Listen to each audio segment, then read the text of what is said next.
Salam sejahtera untuk kita semua, Shalom. Waktu yang indah ini mari kita siapkan hati dan pikiran kita. Kita akan merenungkan kebenaran firman Tuhan. Sebelumnya mari kita berdoa. Bapa Surgawi, kebutuhan kami saat ini ialah hadirnya kuasa Roh Kudus-Mu.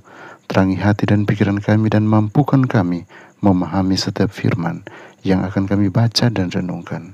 Di dalam nama Yesus, nama yang indah, kami selalu berdoa dan mengucap syukur. Amin. Judul renungan kita hari ini ialah Bates menemukan Sabat, bagian yang keempat. Ayat inti Yohanes pasal 14 ayat yang ke-15. Jikalau kamu mengasihi aku, kamu akan menuruti segala perintahku. Pengalaman Advent dengan Sabat di Washington, New Hampshire pada musim semi tahun 1844 sangat penting. Tetapi yang lebih berdampak adalah pertobatan Thomas M. Preble untuk menerima Sabat yang alkitabiah. Preble, pendeta jemaat Free Will Baptist di dekat Nazua, telah menjadi penganut ajaran Miller sejak tahun 1841. Tampaknya ia mengetahui Sabat dari Frederick Wheeler yang jemaatnya di Washington berjarak sekitar 58 km dari rumahnya. Preble mengatakan bahwa ia mulai memelihara Sabat pada musim panas tahun 1844. Kita tidak mempunyai catatan publikasi apapun dari Preble mengenai masalah Sabat sebelum kekecewaan bulan Oktober. Meskipun mungkin ia merupakan bagian dari penyebab kegelisahan yang menghasilkan beberapa tanggapan yang diterbitkan dalam Midnight Cry pada bulan September untuk meredam diskusi mengenai hari ke-7. Namun pada awal tahun 1845, Preble bersikap tegas terhadap topik tersebut dengan menerbitkan sebuah artikel tentang Sabat di majalah Hope of Israel pada tanggal 28 Februari. Ia menyimpulkan kajiannya dengan menuliskan bahwa semua orang yang memelihara hari pertama sebagai Sabat adalah para pemelihara hari minggunya kepausan dan adalah pelanggar Sabat Allah.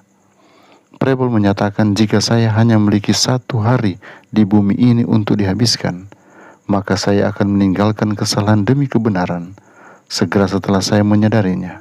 Semoga Tuhan memberi kita hikmat dan membantu kita menaati semua perintah-Nya agar memperoleh hak atas pohon kehidupan. Wahyu 22 ayat yang ke-14. Sebuah pamflet setebal 12 halaman berjudul Sebuah Risalah menunjukkan bahwa hari ke-7 harus dirayakan sebagai hari Sabat dan bukan hari pertama. Menurut perintah Tuhan, segera menyusul artikel tersebut. Pada bulan April 1845, Bates telah menemukan artikel Preble tentang Sabat dalam terbitan Hope of Israel. Ia menyampaikan bahwa ia membaca dan membandingkan bukti yang diberikan Preble dengan yang ada dalam Alkitab, lalu menjadi yakin bahwa tidak pernah ada perubahan dari Sabat hari ke-7 ke Minggu hari pertama. Inilah kebenaran, katanya dalam hati, dan dalam beberapa hari, katanya, pikiranku pun telah dibuat untuk mulai menaati perintah keempat. Salah satu hal yang mengesankan tentang Bates adalah bahwa ia bersedia mengubah pendapatnya yang teguh bila itu dihadapkan dengan bukti kebenaran Alkitab. Tuhan menghendaki agar kita masing-masing memiliki hati dan pikiran yang dapat diajar saat Ia menunjukkan kita di jalan kehidupan. Tuhan Yesus menolong kita memahami firman kebenaran ini. Mari berdoa. Bapa Surgawi, kami datang dengan penuh syukur karena penyertaan yang sempurna yang kami rasakan. Kami boleh belajar firman, kiranya ini boleh menolong kami, sehingga kami benar-benar yakin bahwa Tuhan selalu menunjukkan kebenaran demi kebenaran kepada kami, termasuk kebenaran tentang Sabat. Tuhan akan menolong semua umat Tuhan yang mendengarkan channel ini, dimanapun mereka berada.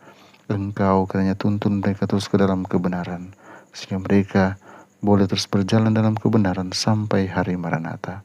Kalaupun kami diperhadapkan dengan tantangan, kami yakini Tuhan selalu di pihak kami dan membawa kami kepada kemenangan dan kemenangan. Kiranya kasih karunia-Mu dan damai sejahtera-Mu melimpah-limpah atas kami dari sekarang, besok sampai hari Maranatha. Ini doa hamba-Mu di dalam nama Yesus. Amin.